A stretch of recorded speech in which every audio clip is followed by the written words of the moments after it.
Assalamu alaikum wa rahmatullahi wa barakatuh to some of y'all, and peace out to the rest of you. Hit the share button because the message is more important than the messenger. And of course, I record these hoping that they help. So, in this message, you all need to know that, and this is something that men and women can benefit from. Men, you can benefit in terms of how you're going to articulate these things. Women, you can benefit in terms of understanding. Most Western women are not going to fivaguk.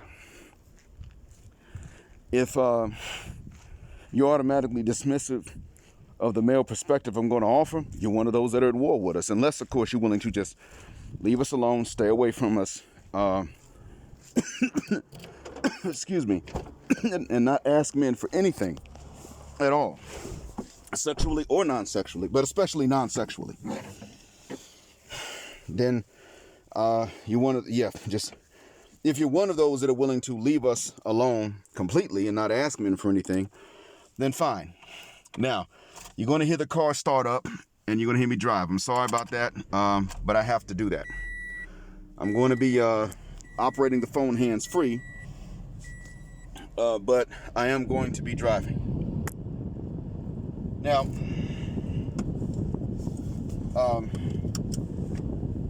we start off our lives as guys with pretty much no mating market value, first of all. And then to make matters worse, with no mating market value, we start off our middle teens, I'd say, with testosterone surges. And of course, this can lead to easy excitability. Now, men are easier to turn off than what many women realize. I mean, men are more easily turned off by certain things than even we might realize. But for the most part, we got testosterone surges, but we don't have the resources women want.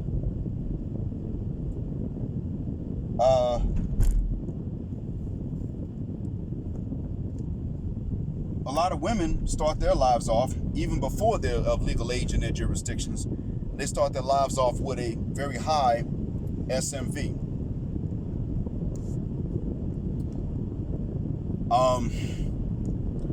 Our perspectives are opposite. We have to earn any value that we get. We don't even just grow into it. That's a small part of it.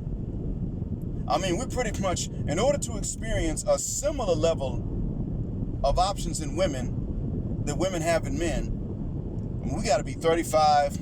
We have to have become successful financially, and we have to have been in the gym for 5 consecutive years straight. Fresh and Fit were very good at explaining that, and I don't particularly like dating coaches at all. But that's one thing I can't knock them for. That explanation was on point. Sisters know. Men know. We got to earn it. Women just got it. We men got to do all this to earn it, all this to get it. I mean, we got to do a lot to earn a type of sexual market value, even to deal with women that do like us. Imagine that for a little while. The women that like you will pass you up because you're too young and you ain't got enough. But then when you get older, they start looking at the fact that you're older too. You start getting up into my age, and they're looking at that and saying, you're too old, sometimes. And again, those that like you only because you're inappropriately older than themselves. So for us, it's a mess. We don't experience with women the options that women have. What balances out, though, is this. When women are young, they have options in terms of their trajectory as well. And as they've gone further along in years, or along whatever trajectory they chose, they don't have as many options to change that trajectory. So you've been a slut in your 20s, you're not getting wifed up in the 30s. Matter of fact, if you've been chaste in your 20s and you never gave it up, you might not get wifed up in your 30s. And that's why I got no respect for them ladies, the Muslims, on that Al Jazeera article about the isms that women face when they start deciding to get married. Ageism, I don't feel a guck. Colorism, I kind of do care, but then again, I'm just not. So what? Because women have heightism. And that's pretty much in many cultures. So, you see, I don't care. I don't sympathize with these women. Even the one I've spoken with a few times that was on there, I lost sympathy. You know who you are. This is not hatred, but it's business. Actually, this is the business of war. Now, if you recorded this not knowing the context, that's another thing, sis. And I'll stand corrected. But from what I understand, you sat down, no hijab, in front of this camera and recorded that, and you knew what was going on. But see, I don't really care anymore, because these are Muslims from different parts of the world, and what is it that they have in common? F the male perspective. To hell with what you men done had to deal with and got experience. You need to go through this stuff when you're young. High testosterone, no resources. Learn to live by yourself. Then when your testosterone dips, and we don't really offer you much outside of sex anyway, then you need to come along and wipe us up and deal with us and all the scars we gonna bring from that we done all picked up from somewhere between 7 to 20% of the men. Maybe not even 20. And don't complain about it, because this is your job as a regular normal man. And even if you Will Smith, we gonna cheat on you. And can't love you because we can't love ourselves and all this other stuff. Ladies, this is why it is we're facing what we're facing. Mostly, you're facing what you're facing. You don't care about the men's perspective. I'm sorry, but if you think that this is okay for men, you don't have a right to have a husband to yourself. Matter of fact, I would say you don't have a right to even be a wife. Just a concubine.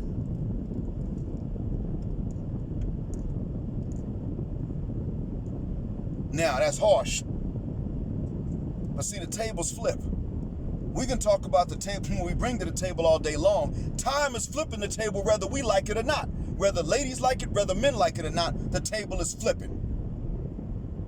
It flips in later years. Hell is flipping for younger cats and younger women even now. So stop sitting up here and thinking that it's okay for men to go through all these years where their interests are null and void, completely invalid and considered to be an ism, if it's any kind of preference at all, and your isms actually are just treated as valid preferences, and then you think these men are going to sit up here and step into the market late in life and settle with one. Something has to compensate for the way that life starts off for young men. Before they even men.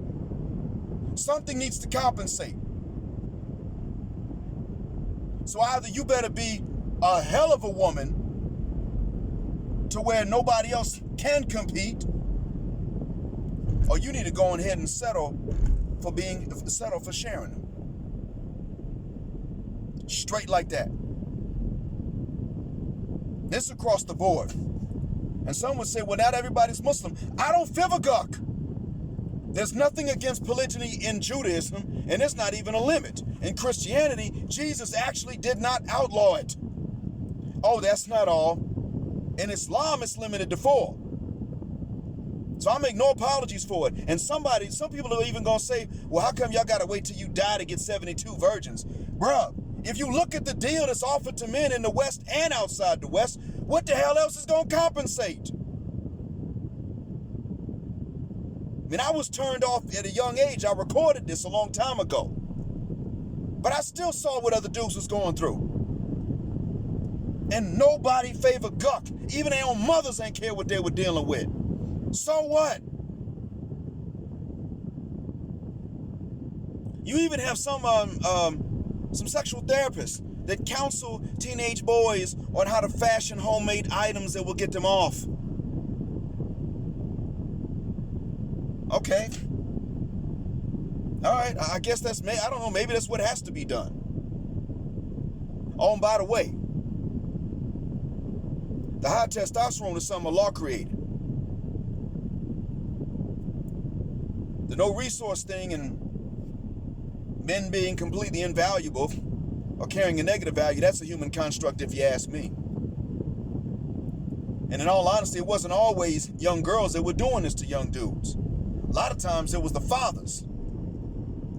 That's actually how a lot of these alimony laws came out. I think these alimony laws, they date back to sometimes even before the United States independence. Do you really think, do you really honestly and truly believe, gentlemen, that these alimony laws were things that the ladies thought of?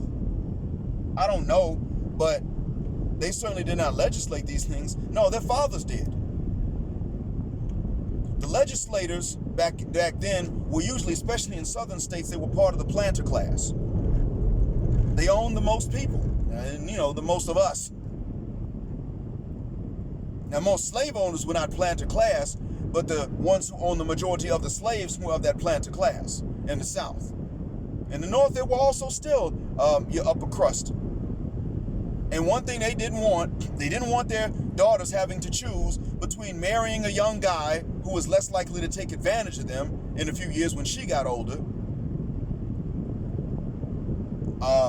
and marrying an old guy, but who also didn't have much, or marrying an older guy who had much, but also had more reason to divorce them and trade him in for a newer model when she got older. See, this was fathers pretty much saying to their little princesses, you don't have to make tough choices in life.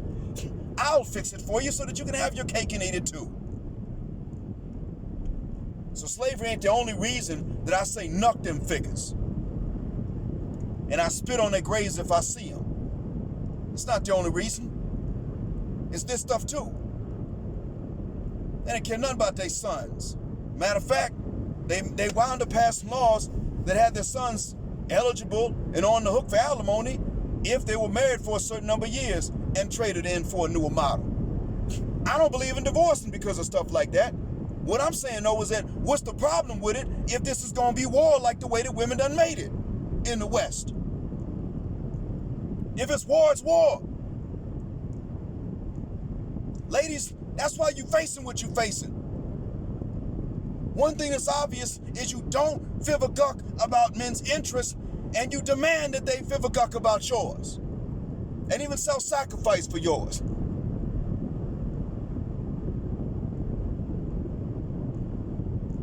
And this is why we're seeing what we're seeing. And I'm saying this largely because I'm afraid of this happening in the golden sphere. It's like every day I discover a new woman that don't give a guck about men's interest at all. That's the overwhelming tone. One over here talking about, well, you men need to build a community before you qualify for any MLS women. What? We heard that before. And we saw what that led to. Somebody else sitting up and saying, well, if you think that polygyny should be legal, you sound like an ape with no sexual control. And then she can't even spell it. You know who you are, you bum ditch. I didn't say if everybody was going to do it. I said that the necessity is in the legalization of it, but the necessity of its practice is up to the women. And you had the nerve to halfway read what I said and come back with that stuff, and you can't even spell. That's why I asked you, that's why I later on said, look, before I rip you up about your functional illiteracy, is English your first language? I want to be fair. Now you know what I thought about it? F this. You at war. Fair is when I win and you lose, because I didn't start it. So, with your dumb illiterate behind, you part of the gender war. Not because you disagreed with me, but because you don't feel a guck about men's interests. You don't seem to understand. Look at what men go through. What the F else is going to compensate across the board? And gentlemen, start telling this to these ladies. Let these ladies, make them understand. That one vagina can't compensate if you had to actually build yourself up. A dude that starts his life off, young life, as a playboy, while he's young, with all the testosterone and has access to different vaginas, has more of an incentive to go ahead and settle down with one lady with one of them than regular dudes who got to go and build themselves up to qualify for one. Something must compensate.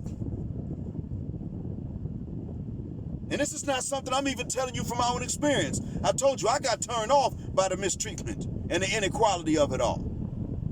But I still had to sit up and see that men who did not deserve what they were going through still had to go through it. And I saw women have to go through some things too. It wasn't like what men had to. Because at the very least, when women had to go through it, if someone knew, someone cared. Men didn't have that luxury.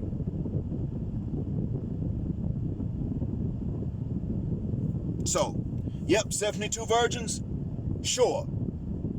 Make no apologies. If you're a Muslim man, don't make any apologies for that. Just ask him, well, do you have an easy time with women, bruh? And if he says, yeah, I do, and say, okay, do you have an easier time than most men? I guess so. Okay, well then what about the rest of us? What's going to compensate? End of. I'm not saying this out of hatred, but again, I'm saying this out of fairness. We do not owe it to the world, to women or to other men for that matter, to just simply suffer quietly and peacefully and patiently. Those days, they've been over. If there is no compensation, we will go where there is. End of story. We'll talk more about this later in the part 2, inshallah, if y'all remind me. Thanks for listening. Black Call, Black Mind, Blackout. And now you know why I say black, heterosexual, non-select male power, just because you don't like it, because you never cared anyway, and black patriarchy until extinction or judgment day.